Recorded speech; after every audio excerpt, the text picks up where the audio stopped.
Okay. All right. Are we ready? Oh, are you ready? I'm ready. Okay.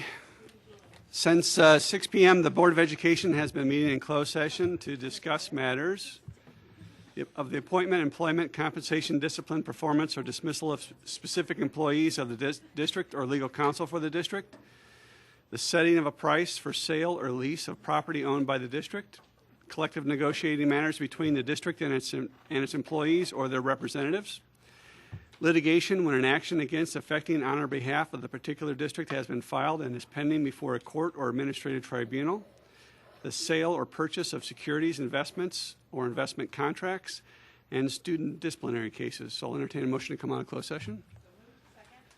Second. Motion is second. All in favor? Aye. All right. Good evening and welcome to the meeting of Board of Education. Our mission is to educate students to be self-directed learners, collaborative workers, complex thinkers, quality producers, and community contributors. Roll call, Ms. Bell.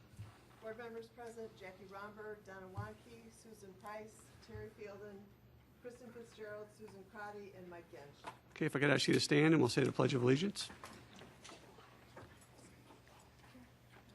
Pledge allegiance To the flag of the United States of America and to the republic for which it stands, one nation, under God, indivisible, with liberty and justice for all. Okay, thank you. All right. I'd like to call to order the public hearing for the budget. Illinois statute requires the district to adopt the budget by September 30th, 2015. The process for the adoption requires at least one public hearing after the tentative budget has been made conveniently available to the public for at least 30 days.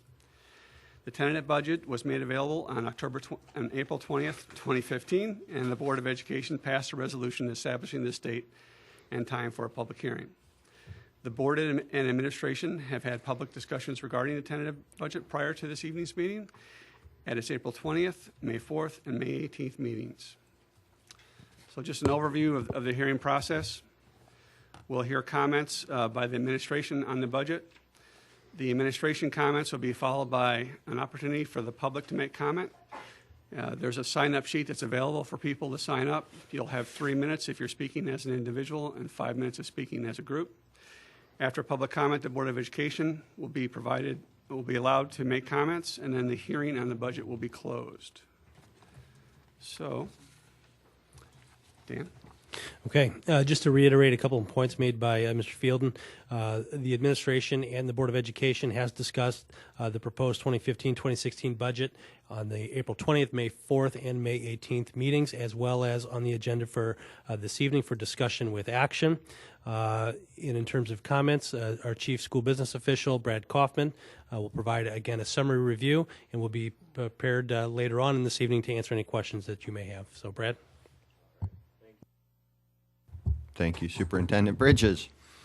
All right, as you know, this budget has been worked on for some time now. The budget achieves the board goals of working to implement the strategic blueprint of Focus 2020, meets the board's cash reserve guidelines.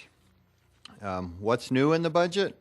You know, it adds a 1.0 speech language pathology for Ann Reed and Washington Junior High, a half-time psychiatrist for middle school, two dual language assistants, and 2 math specialists. Overall, for what's not in the budget, we're reducing 14 certified staff due to declining enrollment. All the PSAC departments have reduced their non-personnel budgets by over 5%, and so has maintenance reduced their non-personnel budget by 5% also. Overall, all staff summary, we have 8.55 fewer people in this budget than in the current budget. Revenue is projected to go up $70,000, just over $70,000 over the prior year's original budget, or 0.03%, and with 85% of our revenue coming from taxes. Finally, on expenditures, we're estimating expenditures will go up about $468,000 over the prior year's original budget, or 0.18%, with salaries and benefits being the largest expenditure at 77.5%. And that concludes my report.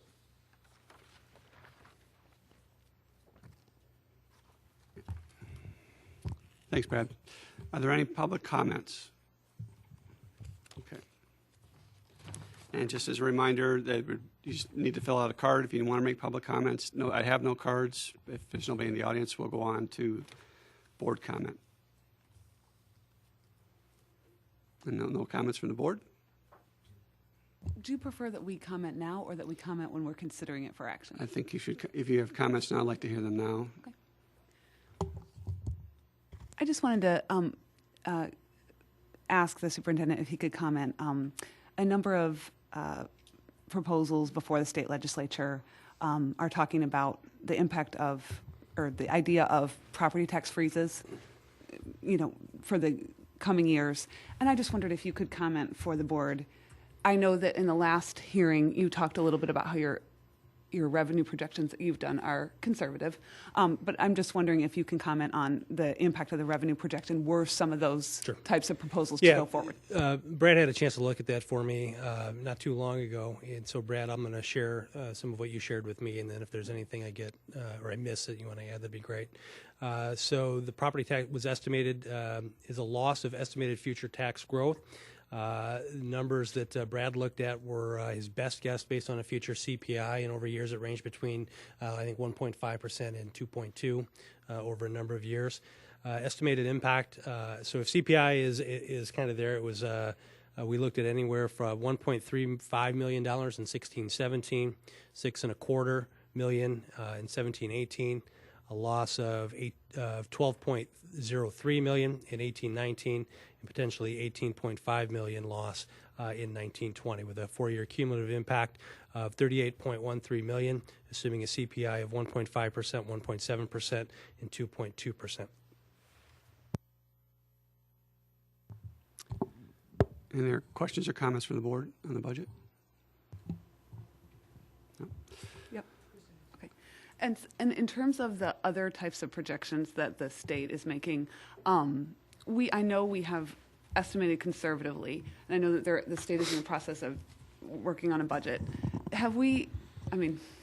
Is it possible that they will have any additional revenue cuts that we haven't anticipated? I know that the budget that was passed puts the proration about where we normally are, correct? Well, actually, it's Even projected to be at better? 92, which we Okay. were 85 or whatever 87, this year. okay. So that's actually higher. However, with the budget gap, it is possible that it could be lower than that. Right, right. I mean, we've, as you know, we modeled different things. We've looked at all the different. There's not anything currently proposed that we haven't ran the cost numbers on. So, unless something comes up out of the clear blue, we've looked at all the different things being proposed. So I'll just share that there's a few things that we have looked at. We've talked about the property tax freeze, so there's one. Another that is out there that we've already built into our projections looking ahead is the pension cost shift. Potentially what the pension cost shift would be could approximately be $9 million, depending on how that gets phased in, is what we're estimating. There's also Senate Bill 1 that's sitting out there right now, which could be a reduction in state funding of about $9.6 million if that were to pass. And then also, one thing that has been discussed by the State Board of Education regarding how it allocates funds prior to the budget recommendation that had gone forward would be a different type or a different way of prorating the allocation that they do have from the state, which could impact us negatively by about $5 million.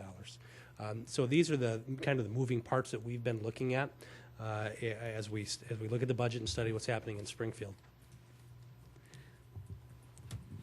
So my point with that was, unlike every other, well, maybe it is like every year. It seems like there is more of a enormous range of legislative proposals out there that are potentially negative for the district. My point in that is simply, it's hard to even understand how conservative to be, knowing the different types of things that are being considered. I think that we have done a smart thing by making some progress on reducing our costs. I think it's excellent progress to have reduced the non-personnel cost by 5%. And I think in doing so, we've asked a lot of difficult questions, and I think that's a good thing. I think all the efforts that we make to reduce those unnecessary costs protects our classrooms. I fear that we are going to continue to be asked to do more with less. And so I appreciate the comments that you've made in the past, Dan, in terms of your commitment towards the continued process of prioritizing and reducing the unnecessary expenditures, particularly outside the classroom, because I think it protects our investment in our students. So thank you for that progress, and I look forward to continued progress in the coming years. Mike? Since I wasn't here last week, I'll go on the record to share my opinion. And basically, in summary, I think this is a prudent budget given the situation we're in. As Kristen just said, you made a concerted effort to hold back our quote-unquote discretionary spending, that 22% that isn't tied up in collective bargaining agreements, basically. And as you pointed out last month, or 2 weeks ago, we can't really cut into that because of state law right now. So our hands are tied. And given that, I think we're going to be in as good a shape as we can for the year going forward. We can't really affect the personnel. And even that discretionary spending, if the sky were to fall, we can still cut. It's just a budget. But we can't cut the personnel with the current state law. Hopefully we'll get some more, eventually we'll get some sense of what's going on down in Illinois, and certainly before the next budget. The one thing that I would ask is, as things flesh out in Springfield over the summer probably, that we may need to have budget and fiscal discussions earlier in the school year than we have this year, just because we certainly want to stay ahead of the personnel timeline next year before we make those kind of hard decisions, because we don't want to make unnecessary, it's very disruptive when you send out hundreds of notices that you're not planning on following. But I think the earlier we can have those discussions based on what Springfield does, the better. But once again, given the state law, given our restrictions, I think this is a prudent and reasonable budget, and I'll be supporting it. Anyone else from the board? Jackie? Yes, I just want to echo some of my colleagues. I applaud Dan and his staff that are all sitting here when we asked that we couldn't have our expenses could not keep pace with what we've done the last few years, albeit they were all legitimate and very necessary costs and expenses. We thought at the time there were just other constraints that we needed to pull back, and to please look at that. And a lot of time wasn't given, but the way that you as a staff look at things, you're always looking to cut back. And I think I, as a board member, am very appreciative, because it becomes less disruptive than when all of a sudden you're thinking, oh, I have to cut back, and now it gets disruptive. So thank you so much. Appreciate it. And I will also be supporting this budget. Anyone else? Donna? Well, I'll just echo what I said last time, then, and because we are voting on it tonight, and I appreciated all the time that you spent answering all of the questions that, over the process, and a lot of them were behind the scenes, but I loved that we posted those so that the community could see them too in our last, not this board meeting, but the last board meeting. You posted a lot of the questions that we had as a board, and I think that just adds to the transparency and adds to the fact that we're diligently working together to keep reduce expenditures, and I appreciate that. So thank you for all your effort on that, Brad, and the administration. Anyone else?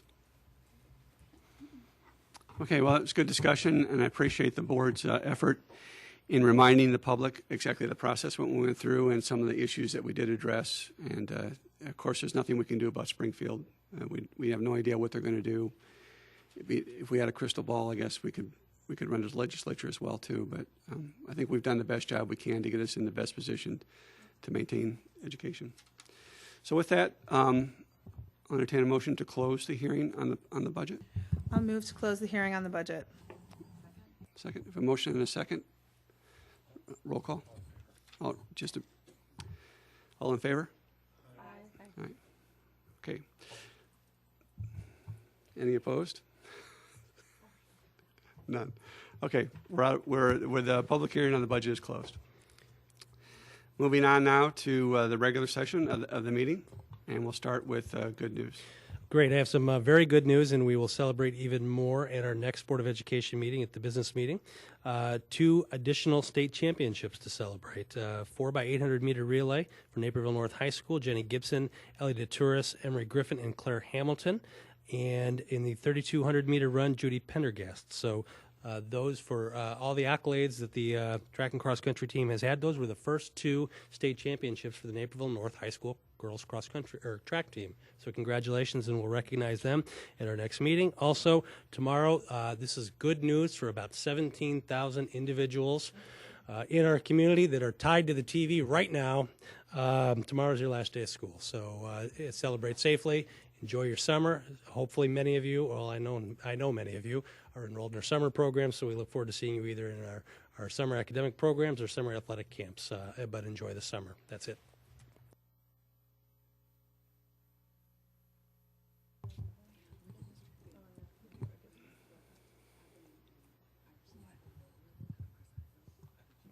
All right. Okay, next we have another area for public comment in the open session. I don't have any cards, but if anybody would like to speak before the board, they're certainly welcome to do so. All right, we'll move on then to communications and student ambassador reports. Of course, they're on hiatus now for the summer, and we'll be looking forward to the new ones to be seated in the fall. Superintendent staff. And for us, we're just preparing for the end of the school year. As I mentioned, the last day is tomorrow. We've been a lot of graduations moving on, ceremonies and award ceremonies for all of us. So looking forward to starting to plan for next year already. Okay, under the President's report, I had a note from Ms. Bell to remind everybody that the board members need to hang around after the meeting to sign the budget vote. There are 3 copies of the pages that need to be signed, so we want to do that right after the meeting. And the other thing, we did have a nice dedication ceremony at Steeple Run. It was very enjoyable. The facility is very pretty for those who haven't had a chance to get out and see it, at least drive by from the outside. It's quite stunning and quite a nice appearance for the district. Any Board of Education reports? Yes? I just wanted to report that last week I attended the Duckling Dash at the Ann Reed Center. Ann Reed is one of my adoptive schools this year. It was a fantastic event. Students, all different ages and all different abilities, all were able to complete the course of running around their parking lot. And that was a really exciting event. So I just want to pass that on. It was very special to be able to attend that. Is there a reward for running around? Or? They get a medal. And they also get a water bottle. Every single one gets a T-shirt, a medal, and a water bottle. It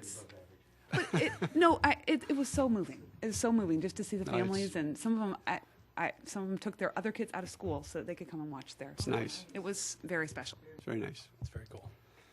Okay, we'll go to the consent agenda, and there are 5 items on there. Would anybody like anything removed for separate discussion? Okay, if not, I'll entertain a motion for the consent agenda. I move to accept for the consent agenda items 8.01 through 8.05 as presented. Is there a second? A motion and a second for the consent agenda as presented. Roll call, Ms. Bell. Fitzgerald. Aye. Wanke. Yes. Fielden. Yes. Romberg. Yes. Yench. Aye. Crotty. Yes. Price. Yes. Motion carries.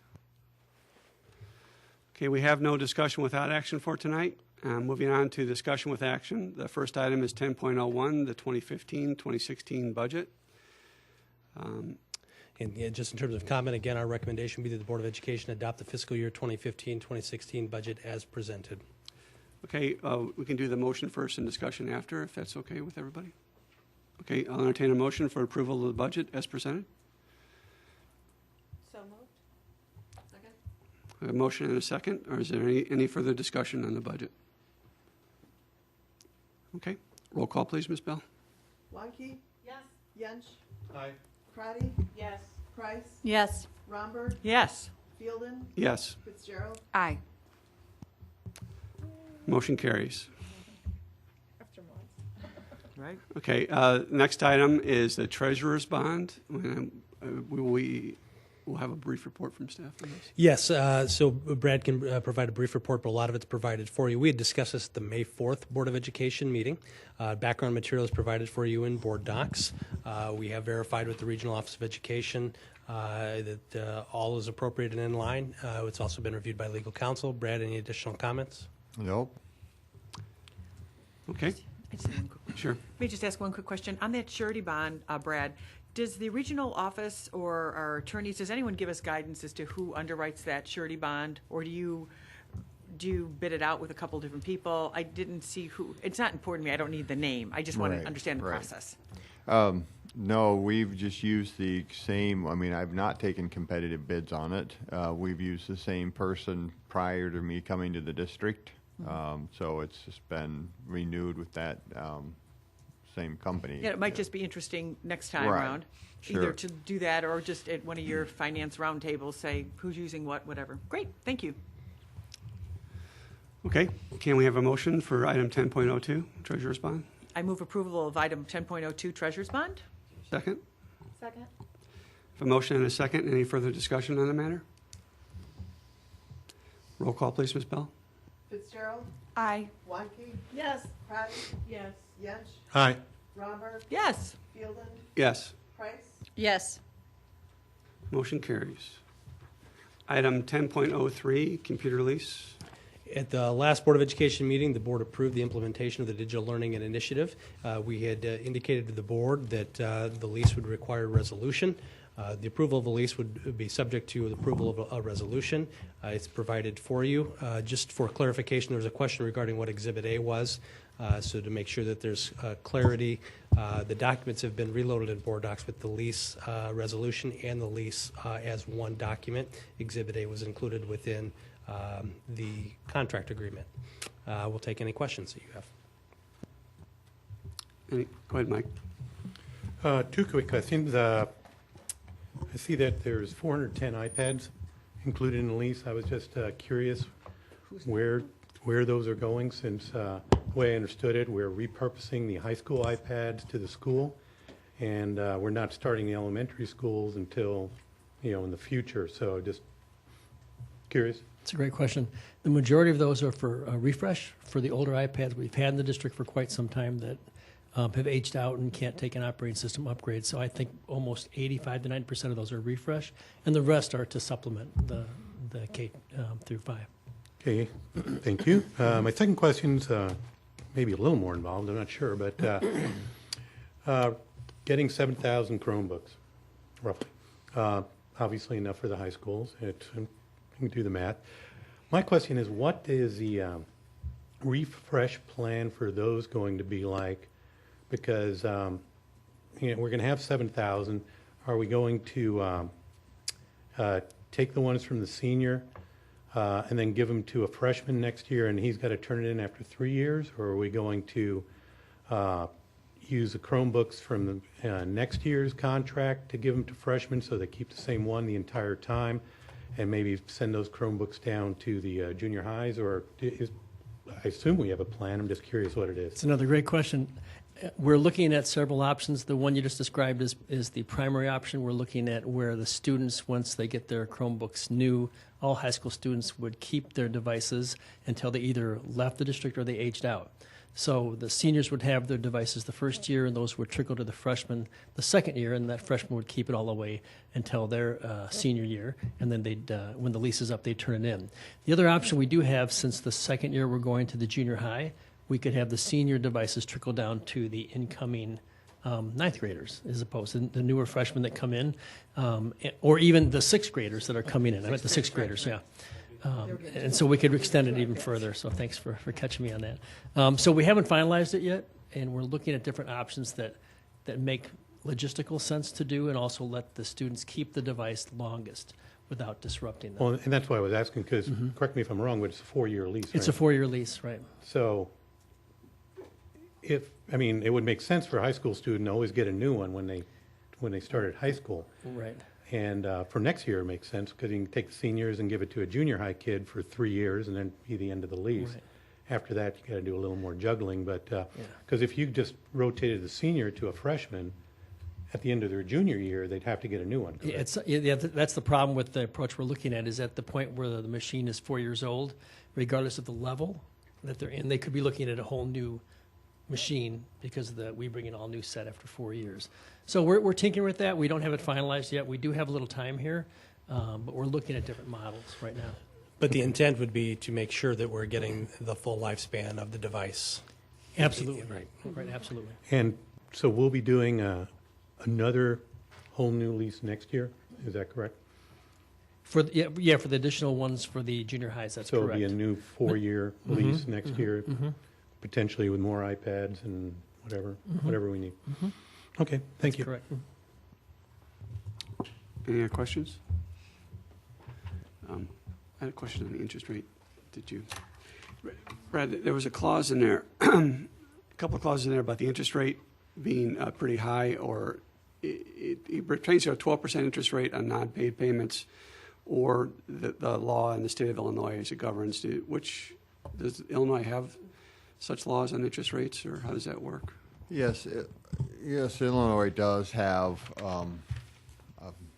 I think it's called prompt payment law, where we have so many days to make a payment and still would be considered timely. I think it's 60 days.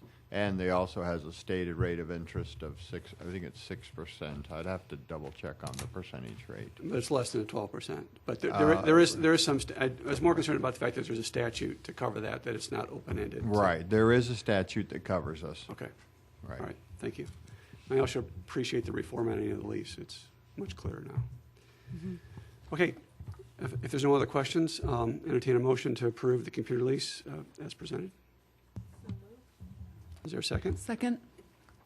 I have a motion and a second to approve the computer lease as presented. Roll call, please, Ms. Bell.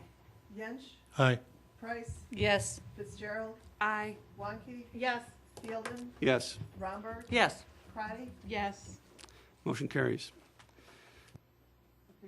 Moving on down the agenda, we have no other new business, no old business, upcoming schedule of events. As Dan mentioned, it's the last day of school tomorrow. A very exciting day for most of the students in the district, except for those who want to continue. It's a disappointing day. Not for my kids. They are very excited, and they've reminded me quite a bit today that tomorrow's the last day of school. Next Board of Education meeting is on June 15th, and we only have one meeting in July for those keeping track of that, and that's on July 20th. So if there's no other discussion, entertain a motion to adjourn. So moved? Second? All in favor? Aye. Aye. We're adjourned. Thank you. Thank you.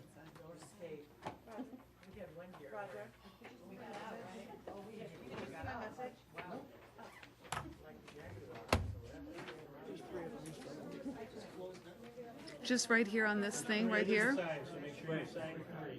just the top line right there.